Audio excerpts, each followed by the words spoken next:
Hi friends, friendship day அதுவுமா என் ஃப்ரெண்டான ஹஸ்பண்டுக்கு என்ன செஞ்சு கொடுக்கலான்னு யோசிச்சேங்க. சரி உளுந்த வடை செய்வோம்னு சொல்லிட்டு என் ஃப்ரெண்டு மேரேஜுக்கு கிஃப்ட் பண்ண கிரைண்டர் எடுத்து மாங்குன்னு கழுவி அதில் நல்லா உளுத்தம் பருப்பு அரைச்சி சூப்பராக புசு புசு புசு புசுன்னு உளுந்த வடை சுட்டு எடுத்தேங்க. எனக்கு சத்தியமாக அந்த உளுந்த வடை அவ்வளோ செய்யவே வராது. ஆனால் இப்போ செஞ்சு பயங்கர எக்ஸ்பர்ட் ஆகிட்டேன்.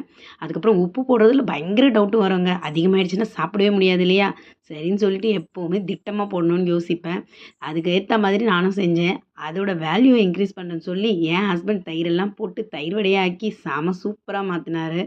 எப்போவுமே நம்ம அம்மா அப்பா இவங்களெல்லாம் தேர்ந்தெடுக்க முடியாதுங்க. ஆனால் நம்மளோட பெஸ்ட்டு ஃப்ரெண்டை நல்ல ஃப்ரெண்டை நம்மளால் தேர்ந்தெடுக்க முடியும். நம்மளோட நிறை குறை சொல்கிற ஒரு நல்ல ஃப்ரெண்டு கிடைச்சா நம்மளோட லைஃபு லக்கி தான். ஸோ நான் உண்மையிலே பயங்கர லக்கிங்க. உங்களுக்கு இந்த மாதிரி ஃப்ரெண்டு இருக்காங்க அப்படின்னா கமெண்ட் பண்ணுங்கள். என்னோடய வீடியோ பிடிச்சிருந்தா லைக் பண்ணுங்கள்.